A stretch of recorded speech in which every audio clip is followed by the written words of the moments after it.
Gauranga दासरो।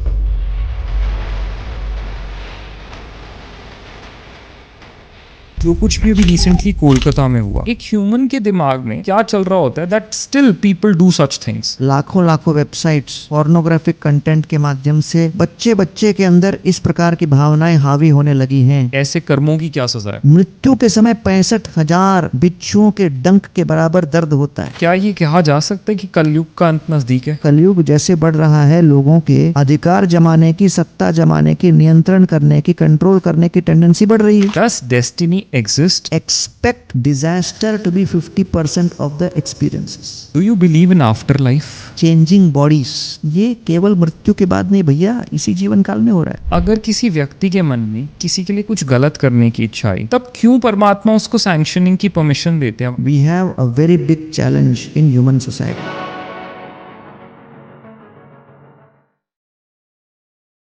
Hello everyone, so the Namit show के एक और बहुत ही अमेजिंग पॉडकास्ट में आप सबका बहुत बहुत स्वागत है। आज के जो हमारे स्पेशल गेस्ट हैं उन्हें हम सब जानते हैं, हम सब ने उन्हें कभी ना कभी देखा है, सुना है। गौरंगा दास प्रभु, एक मंक जिन्होंने अपनी पूरी लाइफ स्पिरिचुअलिटी और भगवत गीता की प्रीचिंग को डिवोट की। तो आइए आज इन्हीं से एक मंक के पॉइंट ऑफ व्यू से, भगवत गीता के पॉइंट ऑफ व्यू से समझते हैं हमारे एक्शंस, उनके रिएक्शंस, हमारे इमोशंस और आज की दुनिया में जो कुछ भी चल रहा है उस सब के बारे में। आज के इस पॉडकास्ट के लिए I am very very excited. So बिना किसी देर के लेट्स गेट स्टार्टेड।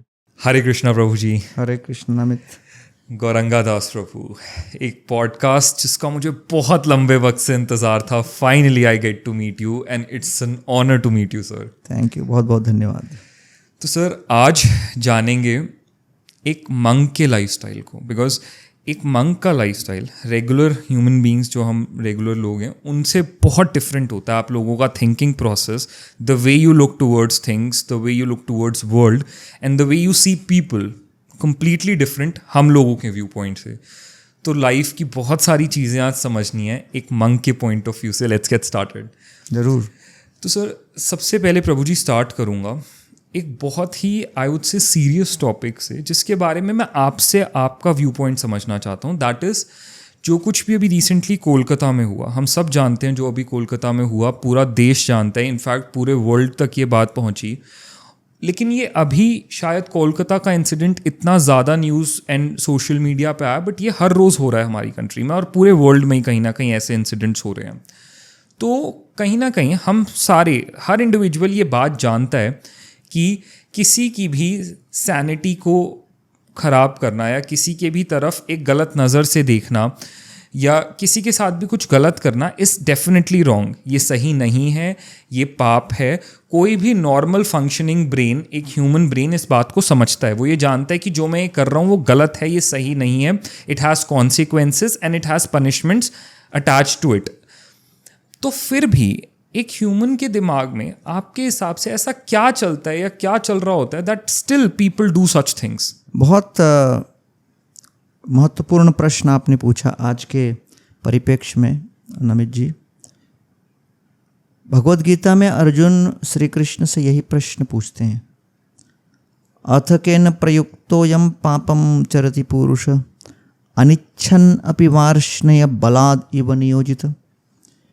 अर्जुन कहते हैं कि श्री कृष्ण, कई बार हम देखते हैं कि पापम चरति पुरुष, पाप के मार्ग पर व्यक्ति चलने लगता है। कोई ऐसे निर्णय लेता है जिसके कारण उसे पता है कि ये नियम का हम उल्लंघन कर रहे हैं। We are breaking the law, going beyond the rules. इसको कहते हैं पापम चरति। चरति मतलब चलना। तो फिर अगले लाइन में कहते हैं अनिच्छन अपि वार्ष्णेय, न इच्छा करते हुए भी बलाद इव नियोजित, जैसे कि किसी ने बलपूर्वक उस व्यक्ति को घसीटकर उस मार्ग पर चलाया हो जी। तो दो शब्द का प्रयोग किया गया, अनिच्छन, वो अपनी इच्छा के विपरीत, और बलाद इव अर्थात बलपूर्वक। इसका अर्थ यह है कि जिसे हम कॉन्शियंस कहते हैं, अपनी अंतरात्मा, एक अंतर्ध्वनि उसको कह रही है मत कर मत कर मत कर। अनिच्छन अपि उसको कहते हैं। लेकिन फिर भी बलाद इव, बलपूर्वक वशीभूत होकर वो कार्य कर बैठता है। ये तो कलकत्ता वाला मैटर तो एक जी एग्जाम्पल उदाहरण हो गया, लेकिन एक एक्सट्रीम उदाहरण हो गया, बहुत ही निंदनीय उदाहरण हो गया। लेकिन सामान्य व्यक्ति के जीवन में ऐसे कई बातें आती हैं, जैसे किसी को लगता है कि भाई मुझे सिगरेट नहीं पीना चाहिए, वो जानता है फिर भी वो लाइट कर देता है, जी उस आदत से छूट नहीं पाता।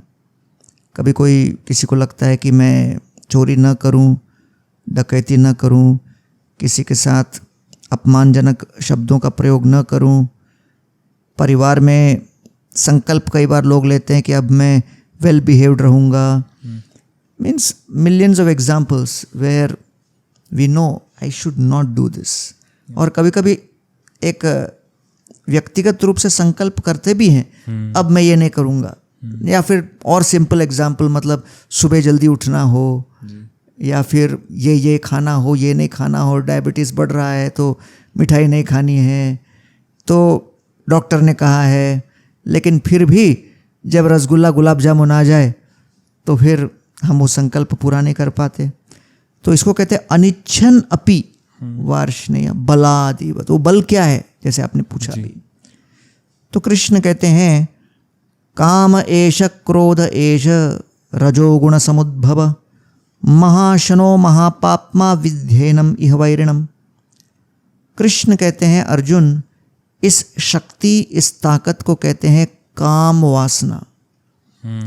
काम एष क्रोध एष। काम अर्थात एक ऐसी इच्छा जो हर प्रकार के नियम, कानून इत्यादि के विषय में मदान्ध होकर बलपूर्वक हमें खींचती है, और इसको अंग्रेजी में कहते हैं लस्ट। तो काम एष अर्थात वो स्वार्थ से प्रेरित होती है, अपनी इच्छाओं की पूर्ति के लिए, अपने सुख और भोग के लिए, और यहाँ तक कि इस सुख और भोग को प्राप्त करने के लिए हम दूसरों को भी कष्ट देकर उनको पीड़ा देने के लिए तैयार हो जाते हैं। जी। तो इसका विस्तृत उदाहरण रामायण में आता है। जी। अयोध्या, किष्किंधा और लंका, तीनों की संस्कृति, तीनों के कल्चर्स को अगर देखो तो इसका विस्तृत दृष्टांत इसमें आता है। जी। सबसे पहले अयोध्या, जिसको कहते हैं संस्कृति, अर्थात स्वयं कष्ट और पीड़ा अनुभव करते हुए, सहन करते हुए दूसरों को आनंद दे, स्वार्थ को पूरी तरह त्याग कर निस्वार्थ भाव के साथ दूसरों की सेवा करे। उदाहरण के लिए दशरथ महाराज से जब विश्वामित्र ने निवेदन किया कि रामचंद्र को हमारे साथ भेजिए, इच्छा नहीं थी, लेकिन उन्होंने कहा नहीं, ये विश्वामित्र मुनि के प्रति सेवा होगी, तो रामचंद्र जी के प्रति विरह के ताप को सहन करने के लिए तैयार हो गए। भरत महाराज, रामचंद्र स्वयं, वनवास हो गया, दशरथ महाराज खुद कह रहे हैं भाई मैं आपको वनवास के लिए कह रहा हूँ, लेकिन मैं आपको अनुमति देता हूँ, मेरे इस आज्ञा का उल्लंघन कीजिए, डिसोबे मी। रामचंद्र कहते हैं I have to be disciplined, I have to be obedient, आज्ञाकारी होना है। उसके बाद भरत महाराज को सब कह रहे थे कि तुमने छल किया। भरत महाराज का नहीं, मैं रामचंद्र जी को फिर अयोध्या पुनः लौटा के आऊँगा। चित्रकूट पहुँचे, भरत महाराज रामचंद्र जी से इतनी बहस कर रहे थे कि आप आइए, राज्य आपके लिए तैयार है। रामचंद्र उसको स्वीकार करने के लिए तैयार नहीं। तो यह है अयोध्या, जहाँ पर हर एक व्यक्ति निस्वार्थ भाव के साथ सेवा में रत है। जी। दूसरा है किष्किंधा। किष्किंधा में आ गए सुग्रीव, जो कि व्रत तो देते हैं राम को कि भी मैं आपके साथ दूंगा। बाली का वध हो चुका है, लेकिन चातुर्मास 4 महीने के समय सुग्रीव अपने परिवार के साथ दीर्घकालीन अनुपस्थिति के पश्चात जब फिर उनका संग करने लगे, इतने भोग विलास में रत हो गए कि वो रामचंद्र जी के प्रति दिया हुआ व्रत को भूल गए। रामचंद्र क्रोध में है। तो अर्थात यहाँ पर हम काम वासना की उत्पत्ति देख रहे हैं। जी। और जब काम वासना प्रकट होती है, तब कुछ समय के लिए सुग्रीव का माथा घूम जाता है। लेकिन फिर भी क्योंकि उनके अंदर दैवी गुण है, वो रामचंद्र के प्रति समर्पित हैं, लक्ष्मण आकर एक बार ललकारते हैं तो भयभीत होकर रामचंद्र के चरणों में आश्रय ले लेते हैं। So lust can affect anybody, but if it is within certain limits it can be corrected and still the person can be engaged. तो रामचंद्र जी ने सुग्रीव के उस कामुक वासनाओं को प्रकट करने के बाद भी और अपने कर्तव्य से च्युत होने के बाद भी उनको वानर सेना का नेता स्वीकार किया और सेवा दी। लेकिन अब तो इसलिए जो किष्किंधा के परिवेश को कहते हैं प्रकृति, अर्थात कभी धर्म के अधीन रहेगा, कभी धर्म का उल्लंघन करेगा। It is on the border line, it can go this way और that way. Sanskriti means it is always on the side of dharma. Ayodhya. Kishkindha means there is a tendency depending on the association, जैसा संग मिलेगा उस दिशा में खिंच जाएगा। और तीसरा है लंका, जिसको कहते हैं विकृति। रावणा अर्थात अपने सुख और भोग के लिए दूसरों को जो रुलाए उसको कहते हैं Ravana, one who makes others cry. तो इसलिए अपने भोग के लिए दूसरों को पीड़ा देना, जैसे आप अभी के इस हादसे के विषय में कह रहे हो, जो कितना ही कुत्सित कार्य है, कितना निंदनीय शोचनीय कार्य है, ये रामायण के ज़माने से चला आ रहा है। और भगवान और सनातन धर्म हमेशा विनाशाय च दुष्कृताम, ऐसे पाप को किस तरह समाप्त करें इसके विषय में हमेशा लगे रहते थे। और इसलिए रावण ने बलपूर्वक सीता का हरण किया और न केवल सीता, कई कई नारियों का हरण किया और अपने अंतःपुर में बलपूर्वक उसे रख लिया था। कम से कम 20 या 25 अलग अलग ऋषि मुनि और नारियों का अभिश्राप मिला था रावण को, जिसके कारण अगर वो बलपूर्वक सीता को भोग करने का प्रयास करे उसके सर समाप्त हो जाते थे, नष्ट हो जाते थे। इसलिए वो बलपूर्वक नहीं कर रहा था, इसलिए उसको कहते हैं विकृति। तो इसलिए रावण इसके एक ज्वलंत उदाहरण है। और तब रामचंद्र जी ने उनको समाप्त किया।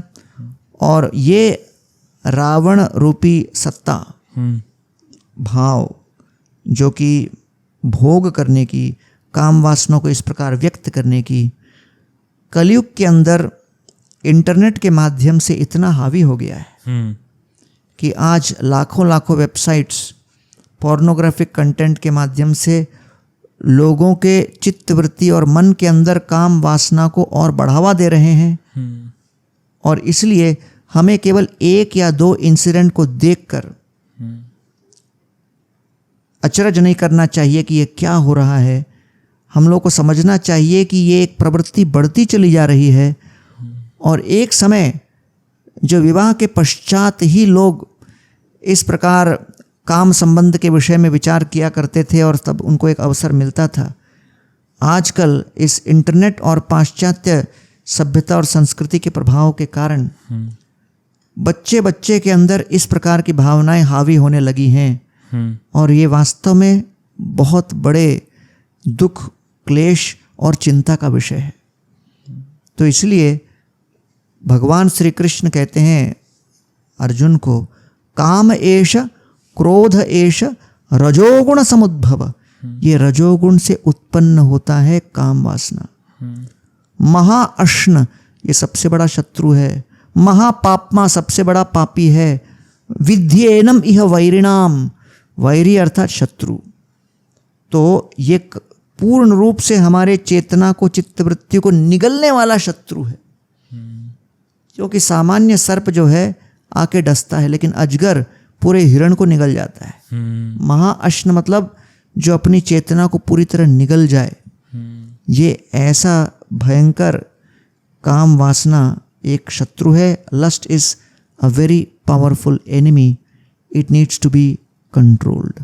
प्रभु जी, जैसा आपने बताया कि ये सब हो रहा है because of the excess of kaam vasna with in, और जो हमारा अपने कॉन्शियस पे कंट्रोल नहीं होता, या हम अपने उस कॉन्शियस की बात सुन नहीं पाते जो हमें ये बोल रहा है मत कर मत कर मत कर।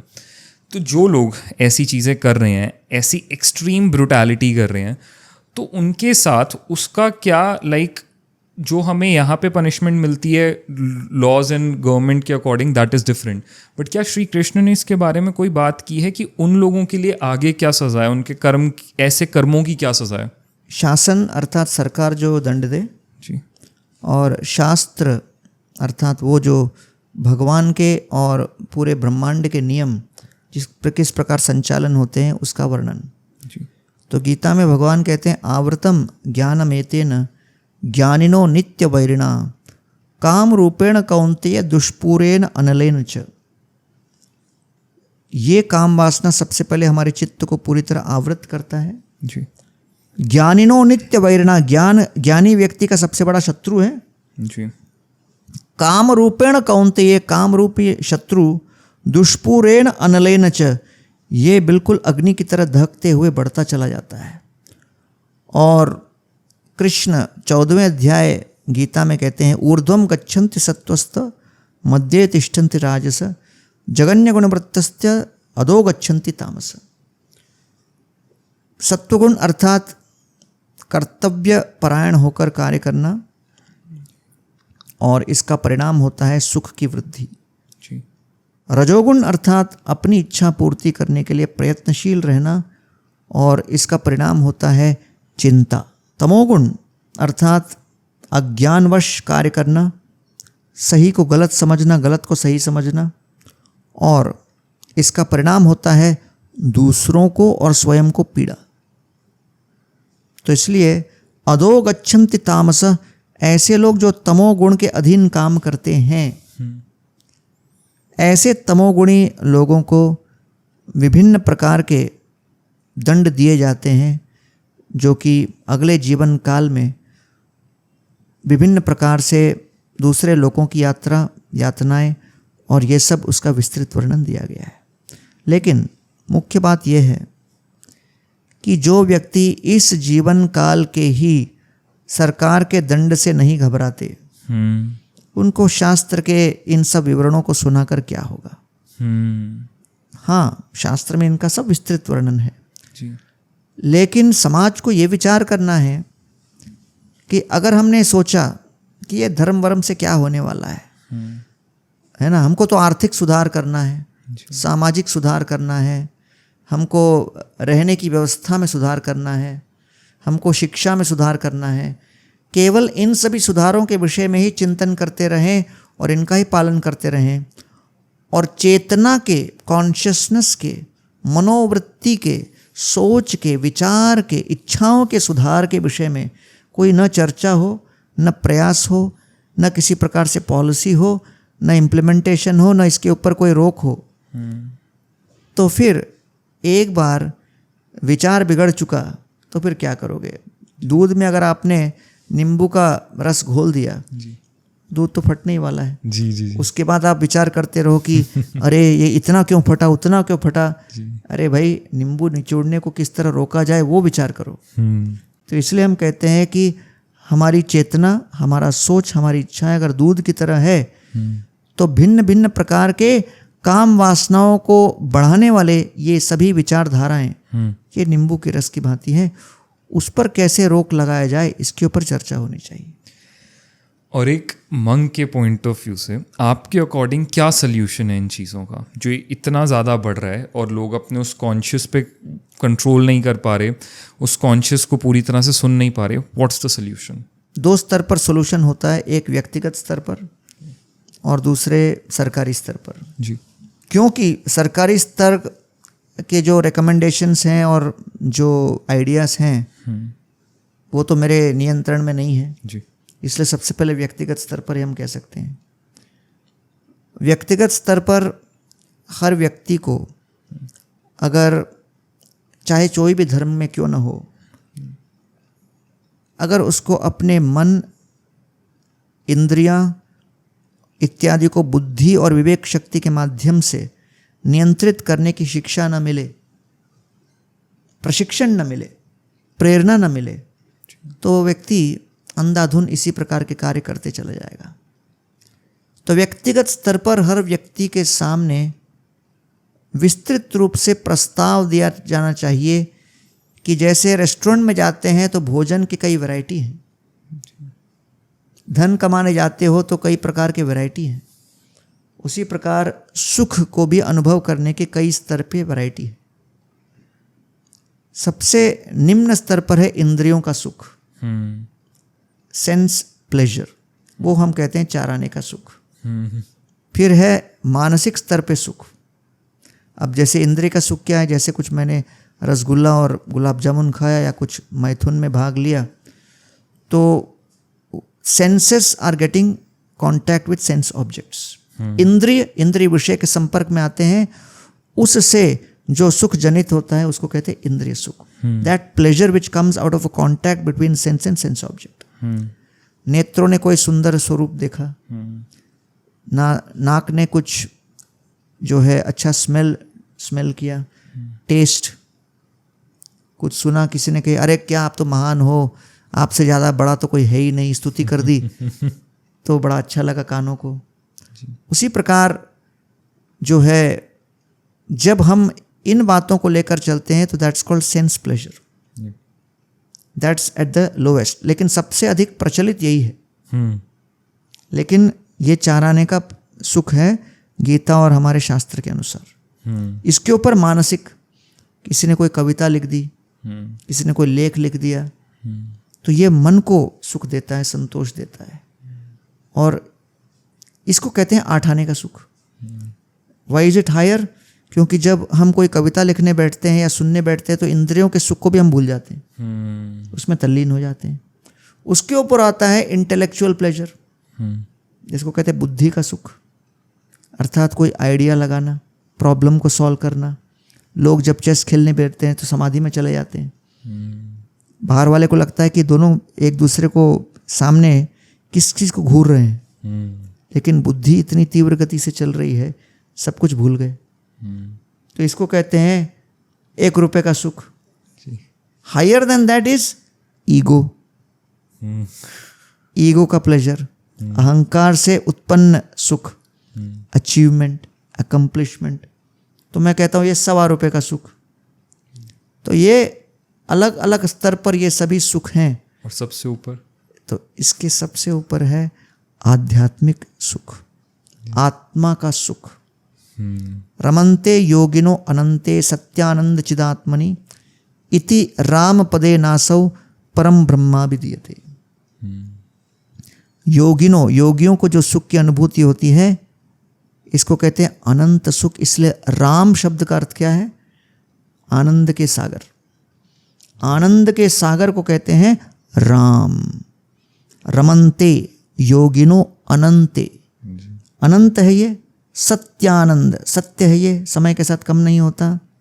चिद आत्मनि, वो आत्मा से उत्पन्न होता है और इसके अंदर पूर्ण ज्ञान सन्निहित है।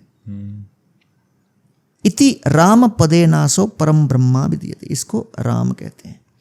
तो इसलिए कई योगी गण, आध्यात्मवादी साधुगण इत्यादि जो लगे हुए हैं, वो आप अगर कहोगे कि सब कुछ छोड़ छाड़ के आ गए, नहीं, उन्होंने 54 का सुख, 58 का सुख, 1 रुपए का सुख और 1.25 रुपए के सुख को त्याग कर वो लोग करोड़ रुपए के सुख के पीछे लगे हुए हैं। वो भी उसी धंधे में हैं, सुख को पाने के, लेकिन एक ऊंचे लेवल के। बाजार में सब हैं, आलू के दुकान में और गाजर के दुकान में भी भीड़ लगती है, लेकिन हीरा खरीदने जाओ भीड़ कम होती है। तो कहोगे ये तो दुकान ही तो है, ये भाजी का दुकान है, ये तेल का दुकान है, ये दूध का दुकान है, ये हीरे का दुकान है। लेकिन हीरे के दुकान में भीड़ कम क्यों होती है? क्योंकि कीमत ज़्यादा होती है, लेकिन जो मिलता है बदले में वैल्यू भी बहुत हाई होता है। इसलिए आध्यात्मिक ज्ञान में रुचि लेने वालों की संख्या कम होगी भले, जो वास्तव में आध्यात्म के लिए अनुकूल जो 3 बातों का अनुकरण कर रहे हैं, वो क्या? वैराग्य, विवेक, विनय।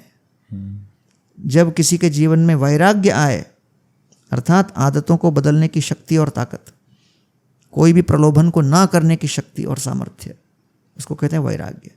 विवेक अर्थात अनुकूल जो तत्व हैं उनको चयन करने का सामर्थ्य, the ability to choose the right things, to make the right decisions, उसको कहते हैं विवेक, डिस्क्रिमिनेशन. सो वैराग्य अर्थात रिनंसिएशन, विवेक अर्थात डिस्क्रिमिनेशन, विनय अर्थात ह्यूमिलिटी. ये समझना कि भाई हम तुच्छ हैं, संपूर्ण ब्रह्मांड और ईश्वर के ताकत के सामने तुच्छ हैं, केवल सेवक हैं. और जब वैराग्य, विवेक और विनय के साथ जब व्यक्ति चलेगा तब सनातन धर्म पद्धति के अंदर उसको विजय कहा जाता था. ऐसे व्यक्ति को विजयी बताया जाता था जो चरित्रवान होता था, और चरित्रवान होने के बाद फिर वो सामर्थ्यवान है कि नहीं वो देखा जाता था. ये सनातन धर्म सभ्यता के अंतर्गत शिक्षा प्रणाली की रूपरेखा थी जी. लेकिन अब न वैराग्य के ऊपर बल है, न विवेक के ऊपर बल है, न विनय के ऊपर.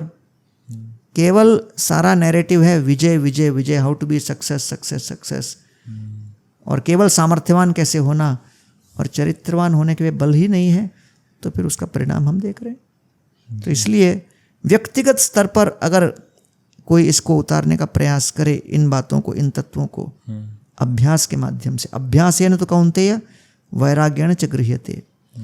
तो जैसे घोड़े पे लगाम होती है वैसे मन और इंद्रियों पर लगाम बुद्धि और विवेक शक्ति के माध्यम से, और वो उचित संग, उचित शिक्षा और उचित साधना के माध्यम से संभव हो सकता है. तो ये व्यक्तिगत स्तर पर. सरकारी स्तर पर पॉलिसी बनाना चाहिए जी कि हमारे एजुकेशन सिस्टम के अंतर्गत इन सब शास्त्रों का ज्ञान लोगों को दिया जाए जिससे मानव विकास हो सके. अब धर्म के विषय में लोगों को अगर एलर्जी हो तो मानव विकास का नाम दे दो, लेकिन अंततोगत्वा ये सारे शास्त्र हर व्यक्ति को अपने व्यक्तिगत रूप से नियंत्रित करने के लिए सपोर्ट कर रहे हैं, हेल्प कर रहे हैं. और इससे अगर हेल्प हो रहा हो, अब पेनिसिलिन अमेरिका में डिस्कवर हुआ, लेकिन इंडिया में अगर लोगों का बुखार कम हो रहा है तो उसको लेने में क्या प्रॉब्लम है. वैसे ही काम, क्रोध, लोभ, मोह, मद, मत्सर के कारण जो मन के अंदर फीवर बढ़ रहा है, अगर वो फीवर को कम करने के लिए कोई आध्यात्मिक पद्धति, आध्यात्मिक शिक्षा, गीता का ज्ञान, मंत्र का उच्चारण सहयोगी बन रहा है, तो मन के फीवर को कम करने के लिए गीता रूपी पेनिसिलिन का पूरे विश्व में वितरित करो ना, तो क्या प्रॉब्लम है. तो इसको लेकर प्रधानमंत्री मोदी जी भी कई जो वर्ल्ड लीडर्स को गीता भेंट में करते हैं. न्यू एजुकेशन पॉलिसी के अंतर्गत इंडियन नॉलेज सिस्टम को बल दिया गया है. और इसलिए मैं बाकी भी कई पॉडकास्ट में बताया हूँ कि जब मुझे IIM नागपुर ने कहा कि भाई आप विजिटिंग फैकल्टी बनो फॉर इंडियन नॉलेज सिस्टम, तो 1.5 credit course for life management skills का ऑफर मुझे मिला. तो मैंने IIM नागपुर के डायरेक्टर साहब को कहा कि भाई मैं तो सैफरन में हूँ, मॉन्क हूँ, सैफरन वाला व्यक्ति IIM का प्रोफेसर बन सकता है क्या? तो उन्होंने कहा भाई अगर मुख्यमंत्री सैफरन में हो सकता है तो विजिटिंग फैकल्टी क्यों नहीं हो सकता. ट्रू. तो इसलिए आज हम देख रहे हैं कि न्यू एजुकेशन पॉलिसी के अंतर्गत इंडियन नॉलेज सिस्टम के दायरे में इन बातों को धीरे धीरे लाया जा रहा है. उसी प्रकार मिनिस्ट्रीज बहुत सारे हैं जी. लेकिन अगर हम चाहते हैं कि लोगों में परिवर्तन आए तो रिलीजन से संबंधित, सेल्फ डेवलपमेंट से संबंधित, मेंटल हेल्थ से संबंधित और सेल्फ डिसिप्लिन से संबंधित भी कुछ प्रयास होने चाहिए. और ये केवल NGOs के ऊपर नहीं छोड़ना चाहिए, सरकार भी इसमें सक्रिय सहभाग ले और पॉलिसी के माध्यम से जहाँ पर भी इस प्रकार के प्रयास हो रहे हैं, जहाँ लोगों को धर्म से, धार्मिक पद्धतियों से, आध्यात्म से सुधार हो रहा हो, उनकी मानसिक पीड़ा और उनका मानसिक ताप कम हो रहा हो, तो उसको सपोर्ट करने, ग्रो करने के लिए सरकार को भी सक्रिय भाग लेना आवश्यक है. तो प्रभु जी, जैसे अभी हम देख रहे हैं कि सोसाइटी में इतना क्राइम चल रहा है, इतनी ब्रूटैलिटी हो रही है, लोग अपने कॉन्शियस से दूर होते जा रहे हैं, तो क्या ये कहा जा सकता है कि कलयुग का अंत नज़दीक है? कलयुग तो 4,32,000 वर्ष तक चलेगा एज पर द भागवत पुराण जी. और अभी तो 5,000 वर्ष ही हुए हैं. सो आई गेस ये अभी बिल्कुल स्टार्टिंग है कलयुग की। ये केवल झलक लगी है, अभी तो बहुत कुछ होना बाकी है। 12वें स्कंद श्रीमद् भागवत में कलयुग में किस प्रकार की पीड़ाएं उत्पन्न होंगी इसका विस्तृत वर्णन दिया गया है। जी। और क्या कहा जाता है कि लाइक कलयुग का अंत कैसा होगा? कलयुग जब बढ़ता चला जाएगा तो मनुष्य क्या व्यवहार और पशु तुल्य होता चला जाएगा।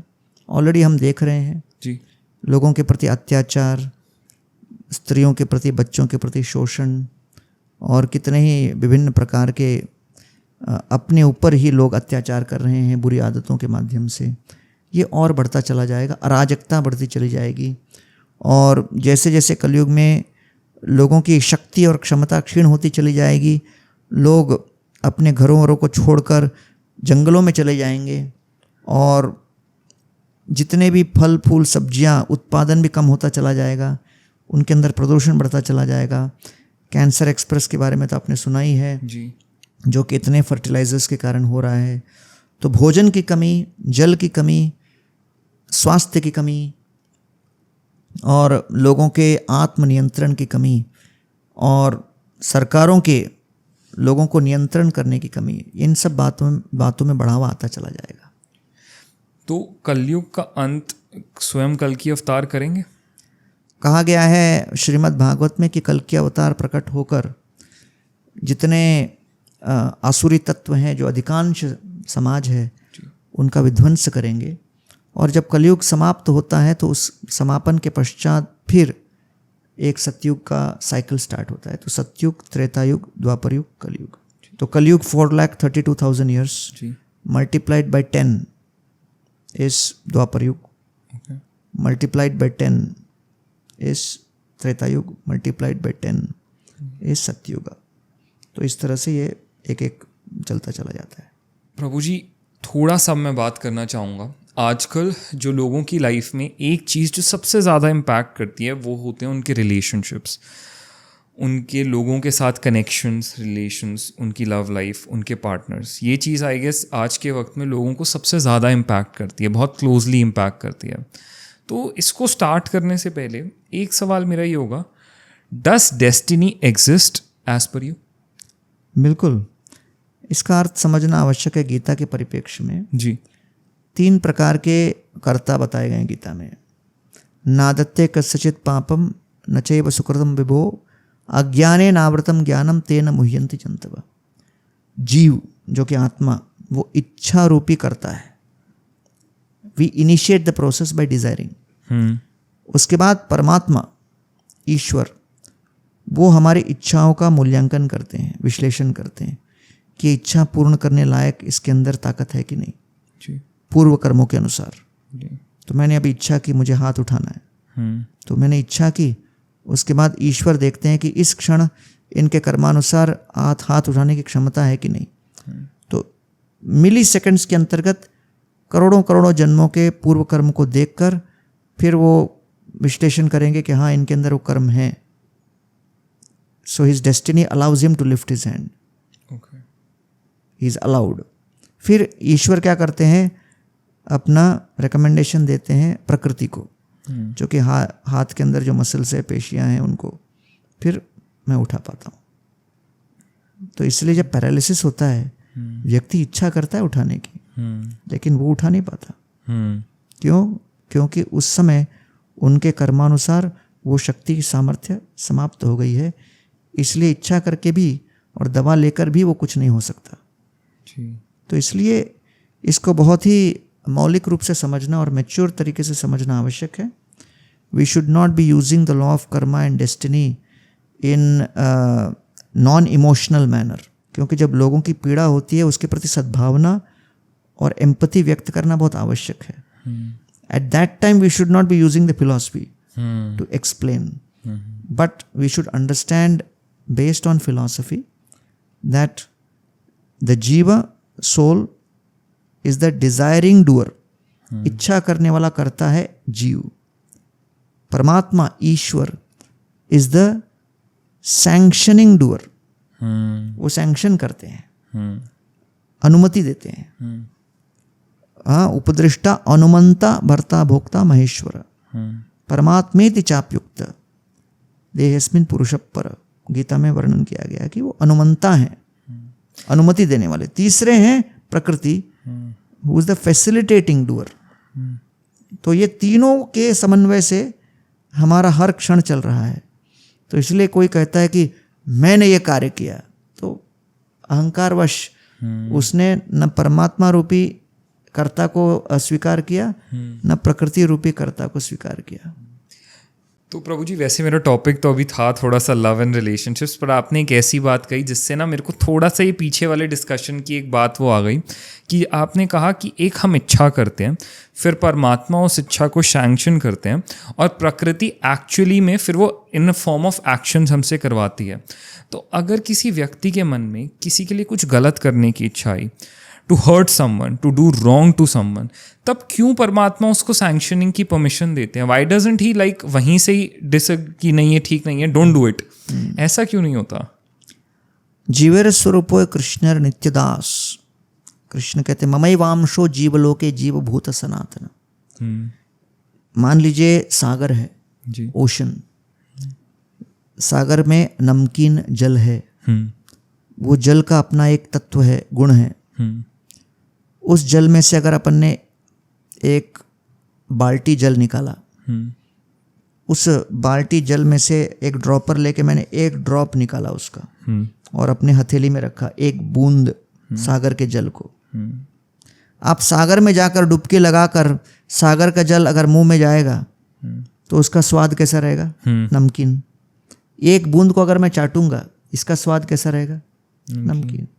क्योंकि इस बूंद के अंदर वो सारे गुण हैं जो सागर के अंदर है। गुणवत्ता में सेम है, लेकिन मात्रा में अणु है, वो विभू है। उसी प्रकार भगवान कहते हैं ममैव अंशो जीवलोके जीवभूत सनातन मनःषष्ठानि इंद्रियाणि प्रकृतिस्थानि कर्षति। अगर मैं ईश्वर सागर की तरह हूं तो जीव एक बूंद की तरह है। समझ रहे हैं जी? अर्थात मेरे अंदर जो जो गुण हैं उनके अंदर भी वही गुण होंगे। तो भगवान के अंदर स्वतंत्रता का अपना एक गुण है, स्वेच्छा का एक गुण है। तो इस जीव के अंदर भी स्वेच्छा और स्वतंत्रता का अपना एक गुण है, अणु मात्रा में।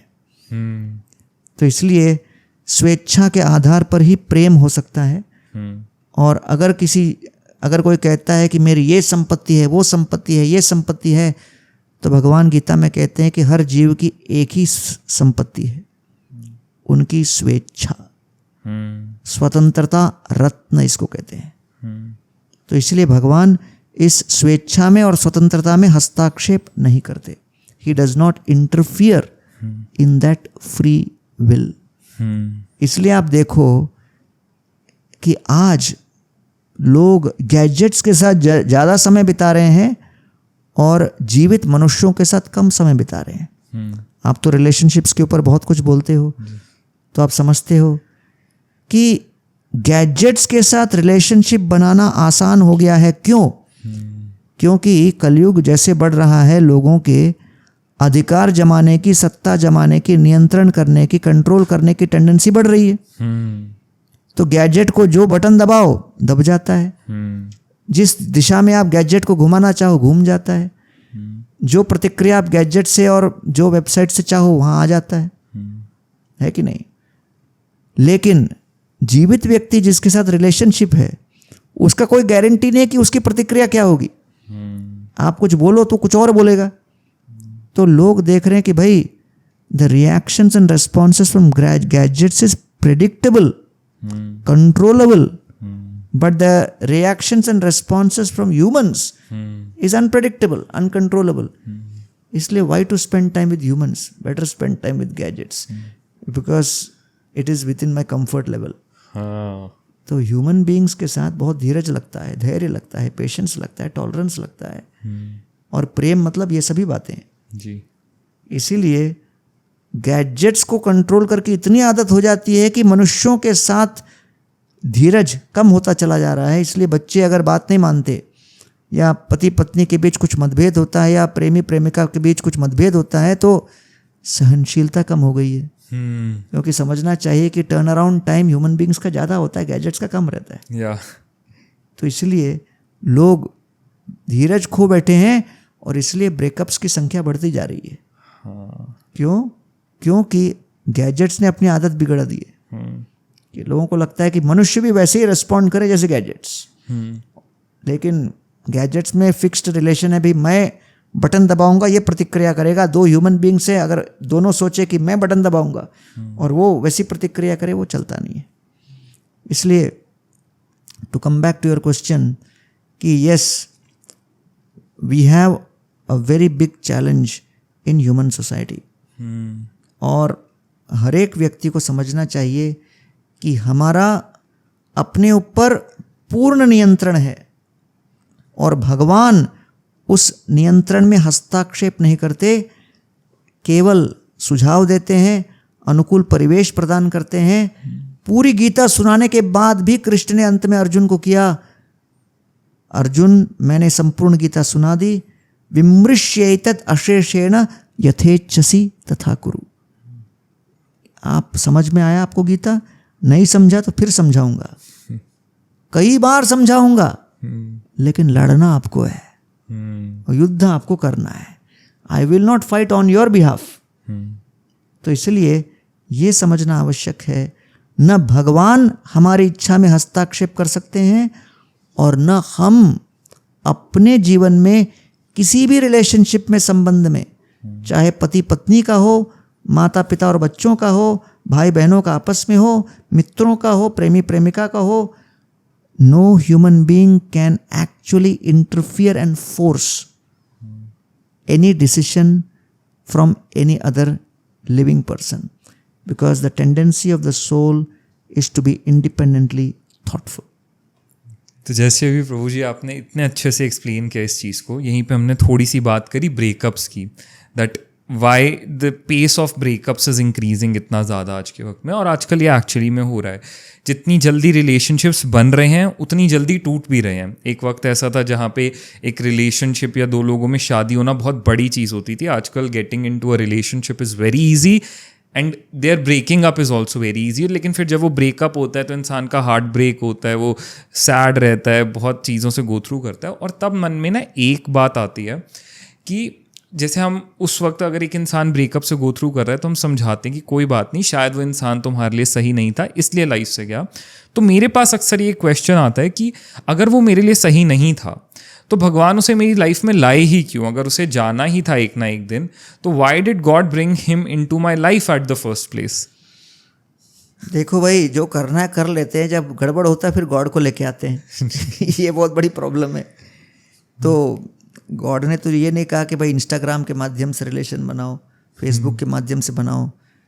विवाह के 3 प्रक्रियाएं होती थी भारत में सनातन धर्म के अंतर्गत। पहला है पार्थिव रस। पार्थिव रस का मतलब क्या है? I like something for myself based on selfishness, as long as it is getting fulfilled relationship will continue. मेरा स्वार्थ जब तक पूरा होगा संबंध बना रहेगा, स्वार्थ समाप्त हो गया संबंध समाप्त। और पाश्चात्य देश में बहुत हम प्रचलित देख रहे हैं और भारत में वो धीरे धीरे बढ़ता जा रहा है। दूसरा है स्वर्गीय रस। हम दूसरों को संतुष्ट करें, तो परिवार का एक सदस्य दूसरे सदस्यों को सपोर्ट करने के लिए स्वयं कुछ सैक्रिफाइस करने के लिए तैयार हो जाए। I am willing to go through pain to make sure the community, the family, the unit is willing to go through sacrifice to support the whole. उसको कहते हैं स्वर्गीय रस। अब स्वयं पीड़ा झेलने में आपको होता है तो पीड़ा है, लेकिन उसमें एक संतोष है, एक आनंद है, इसको अनुभव करके ही समझ सकते हैं। फिर तीसरा आता है वैकुंठ रस। जब भगवान को केंद्र बनाकर, जैसे राम राज्य हो गया, कृष्ण को पांडवों ने अपना केंद्र बनाया जीवन का, उनकी इच्छा के अनुसार पूरे परिवार के सदस्य चले। तो ये 3 प्रकार के रस हैं। आजकल न वैकुंठ रस के विषय में लोगों को जानकारी है, न लोग घरों में मंदिर बना रहे हैं, उसको टेलीविज़न से रिप्लेस कर दिया, न स्वर्गीय रस जहाँ पर लोग सैक्रिफाइस करने के लिए तैयार हैं, माई वे और द हाईवे करके चल रहा है। तो पार्थिव रस की ओर समाज बढ़ता चला जा रहा है।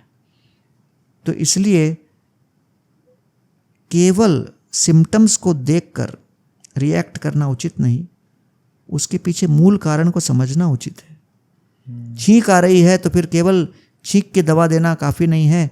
वो छींक क्यों आ रही है? क्योंकि वो वायरस कहीं ना कहीं अंदर चला गया। तो उसी प्रकार मूल कल्प्रिट जो है ब्रेकअप नहीं, स्वार्थ है। रिलेशनशिप प्रॉब्लम का मूल कारण ये जो है ईगो आ गया, फॉल्स ईगो। और ये फॉल्स ईगो क्यों आ गया?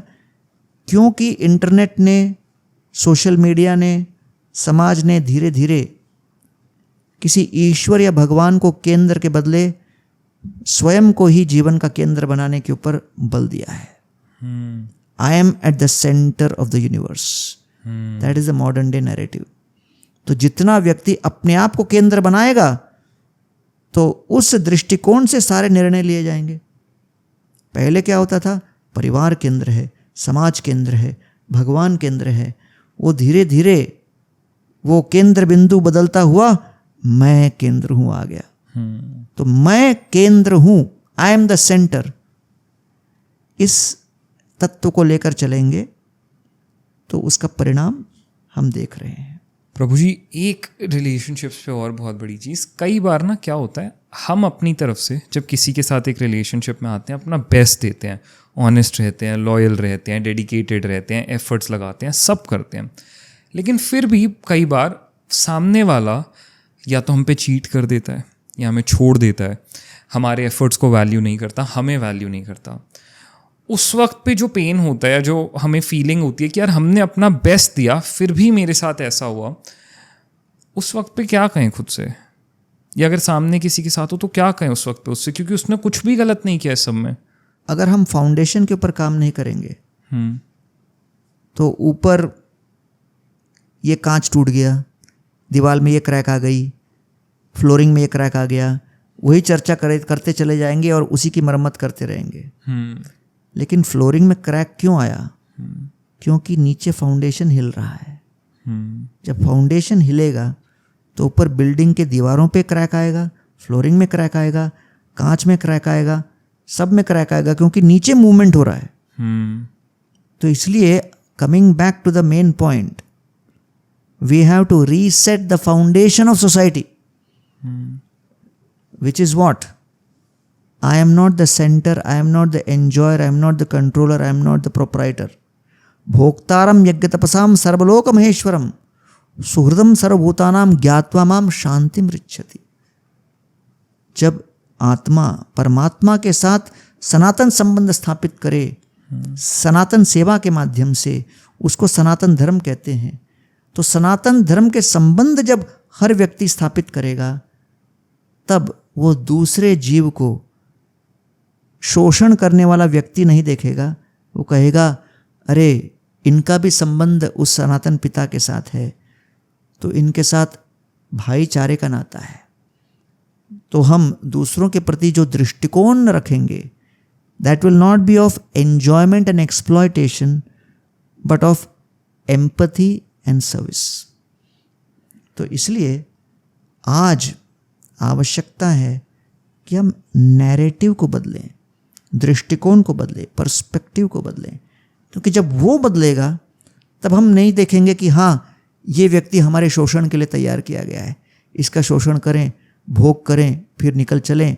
नहीं, जब हम दोनों व्यक्ति एक दूसरे की सेवा में और एक दूसरे को संतुष्ट करने का प्रयास करेंगे तो वो एक दूसरे लेवल का अनुभव है।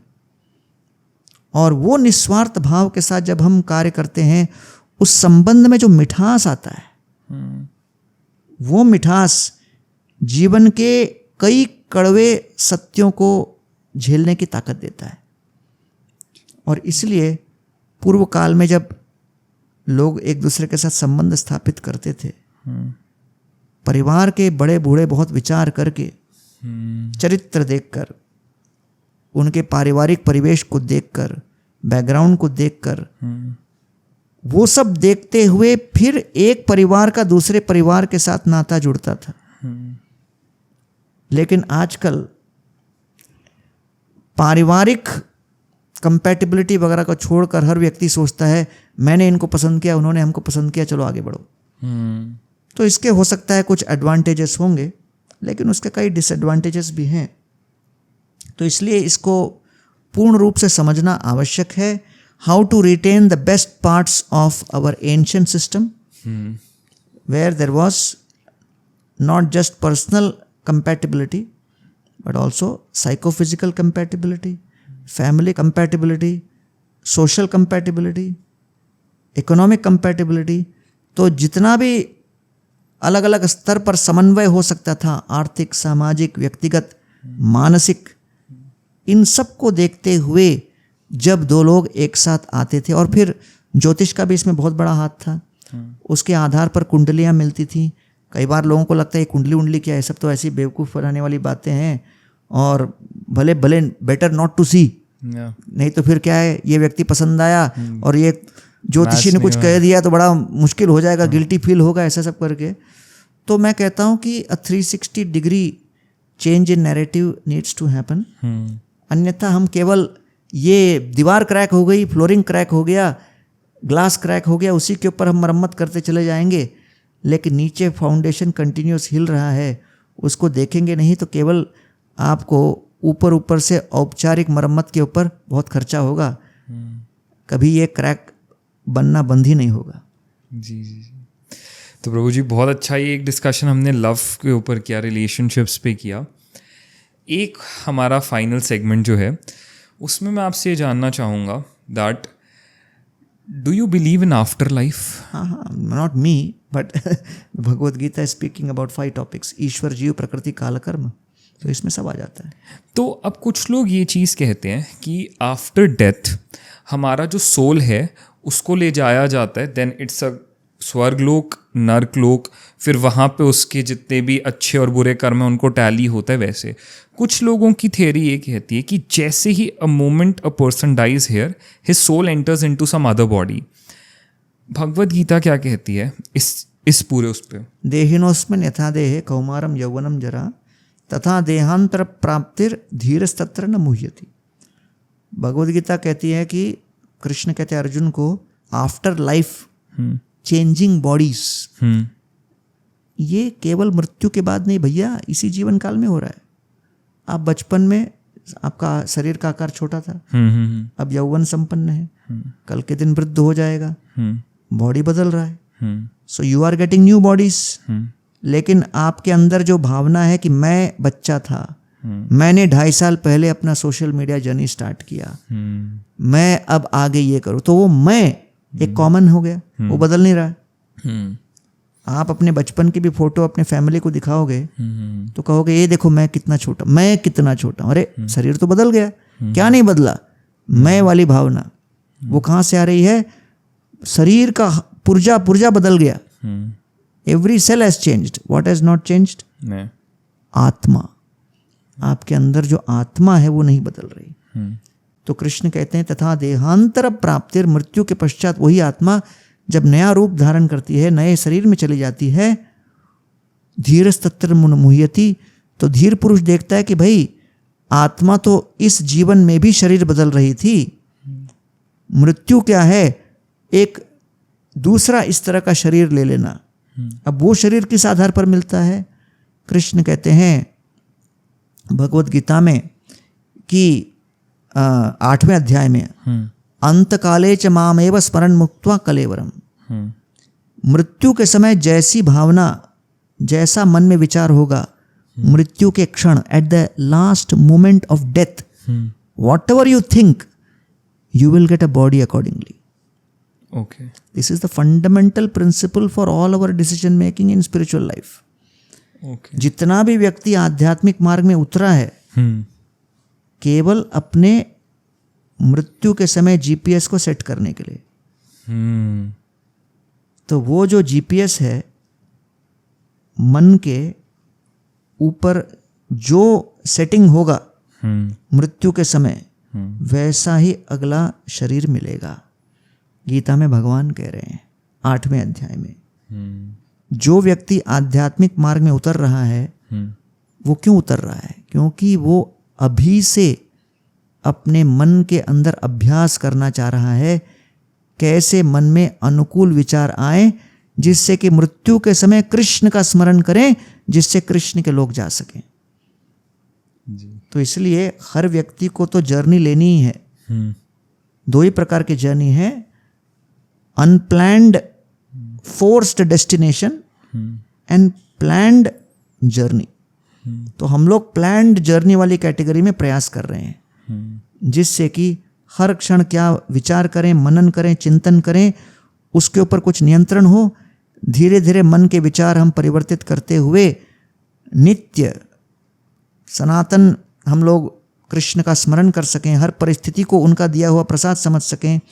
मृत्यु के समय 65,000 बिच्छुओं के डंक के बराबर दर्द होता है। उस वेदना के बीच अनुकूल चिंतन करना कितना कठिन है। तो इसलिए जो आध्यात्मवादी होते हैं, जीवन भर में जो पीड़ा आए, विपत्ति आए, क्राइसिस आए, कैलेमिटी आए, उसको मॉक टेस्ट के रूप में देखते हैं।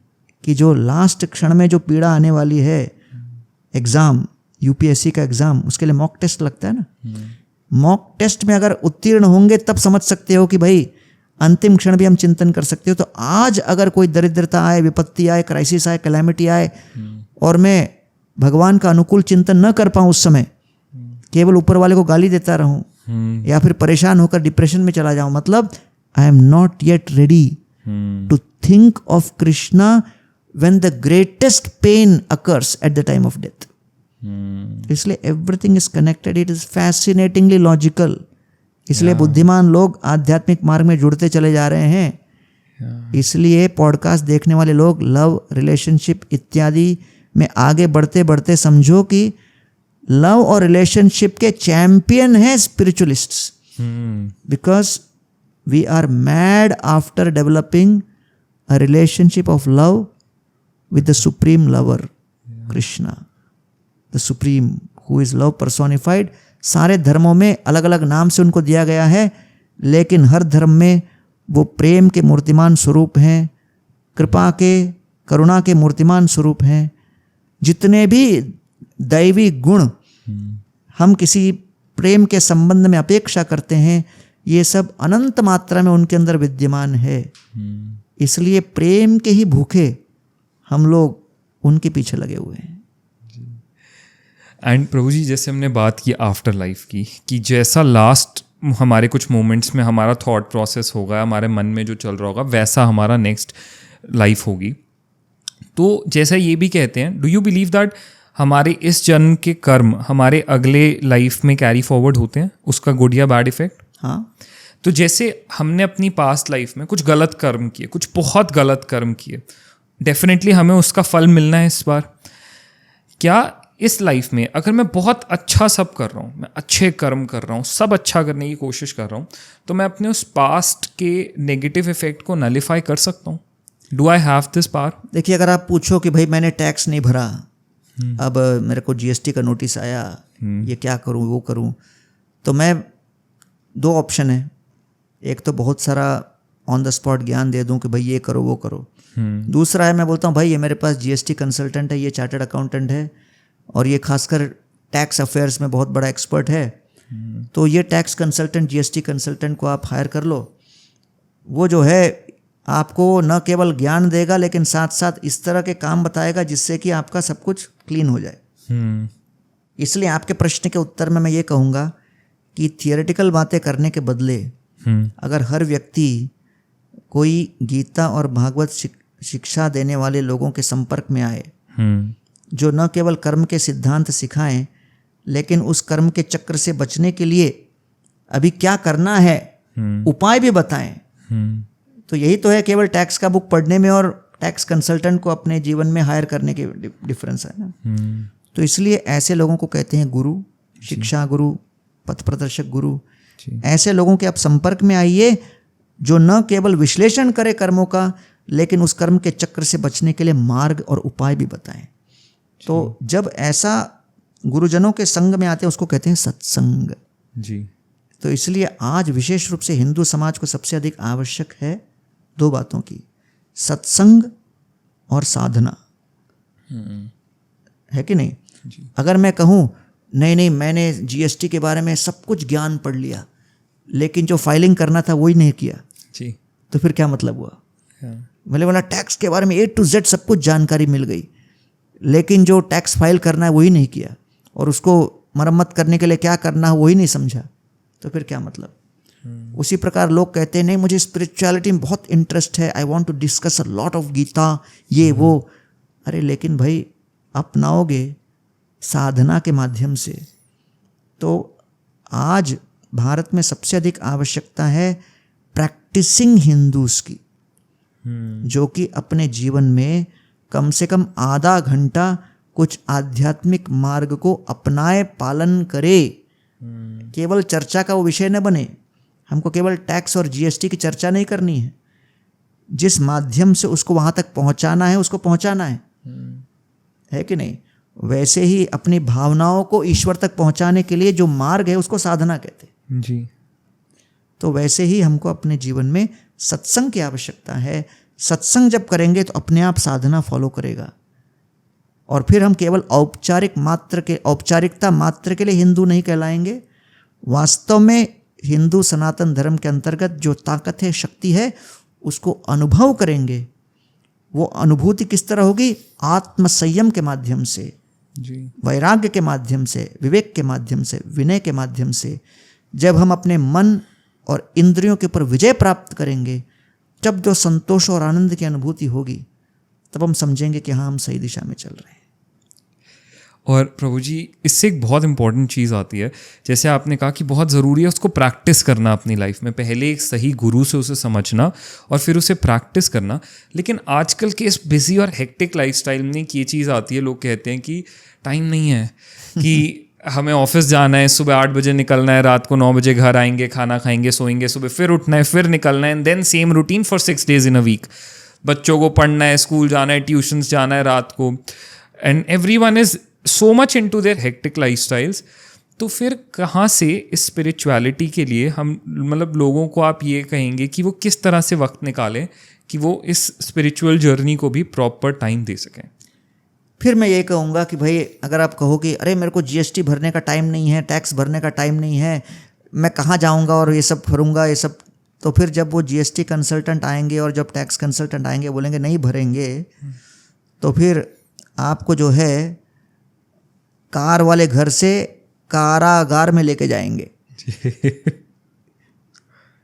तो कार से कारागार का जर्नी सुनने के बाद वो बोलेगा ठीक है भाई थोड़ा टाइम मैं निकाल लेता हूँ, भर लेता हूँ। जी।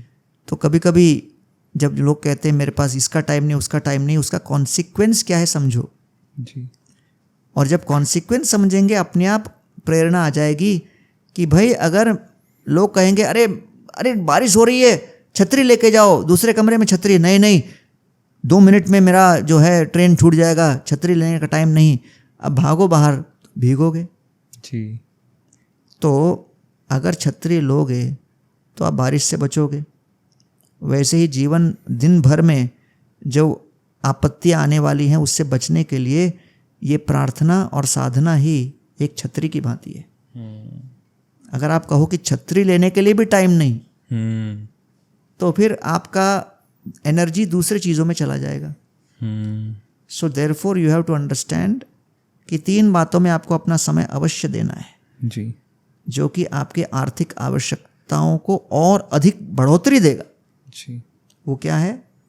सबसे पहले आपकी आध्यात्मिक आवश्यकताएं, मन और आत्मा को संतुष्ट करने के लिए, पोषण देने के लिए आध्यात्मिक प्रक्रिया। जी। दूसरा, आप पारिवारिक रूप से एक दूसरे के साथ थोड़ा समय बिताइए। A family which prays together stays together. Nice. तीसरा, आप एज एन इंडिविजुअल सोचिए कि मैं केवल स्वार्थ के ऊपर ही काम कर रहा हूँ, ये भी सोचूं कि भगवान ने मुझे बहुत कुछ दिया है, कम से कम 1 रुपये कमा रहा हूँ तो 5 पैसे तो मैं दूसरों को दूं। जी। दान। जी। तो इसलिए यज्ञ दान तपक कर्म न त्याज्यम कार्यमेव तत्। यज्ञ दान तपक कर्म पावनानि मनीषिणा। यज्ञ अर्थात हम ईश्वरीय सत्ताओं को संतुष्ट करें, दान अर्थात दूसरे जीवों को संतुष्ट करें, तप अर्थात अपने मन और इंद्रियों को नियंत्रित करें।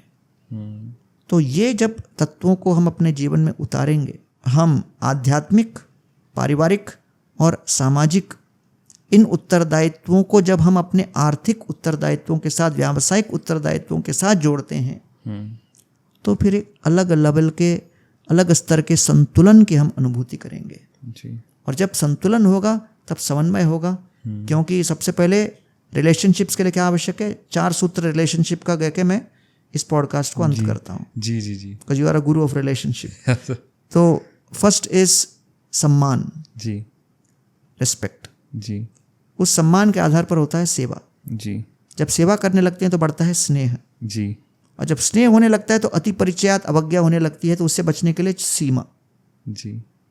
तो सम्मान, सेवा, स्नेह और सीमा, जी ये 4 तत्वों को अगर हम बनाए रखें जी तो संबंध स्थायी रूप से समन्वय के साथ जीवन पर्यंत बने रहेंगे। और पूर्व काल में जिस तरह हम संबंध अनुभव करते थे उसको फिर हम अनुभव करने लगेंगे। जी। तो प्रभु जी, आज बहुत सारी चीज़ों के बारे में आपसे बात करी, आपने इतना कुछ सिखाया। डेफिनेटली अभी इतने सारे टॉपिक्स और मन में अगर उनको लेने बैठूंगा तो ये पॉडकास्ट कम से कम बहुत दिनों तक चलेगा, इसलिए डेफिनेटली आगे आने वाले एपिसोड्स में उनको ज़रूर कवर करेंगे। इसको हम एंड करें उससे पहले, श्री कृष्ण ने गीता में अनंत ज्ञान दिया है, लेकिन कोई एक ऐसी लर्निंग जो आपको लगता है कि गीता के अंदर श्री कृष्ण ने बहुत इंपॉर्टेंट दी है, जो हर एक लिसनर, हर एक व्यूअर को समझनी चाहिए?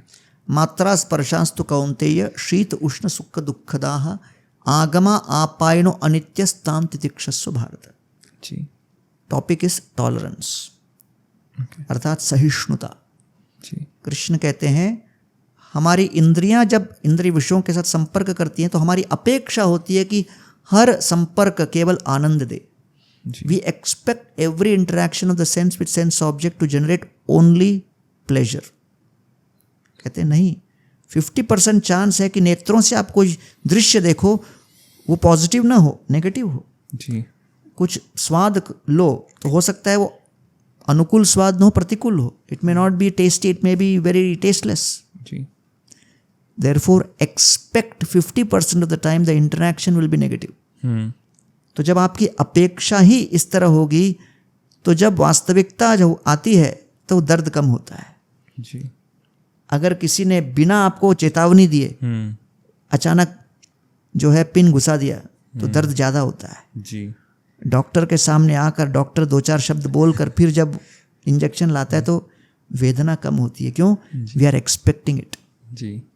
तो इसलिए भगवान कहते हैं कि भाई expect disaster to be 50% of the experiences, जी। जी। Distress to be 50% of the other half, which is happiness.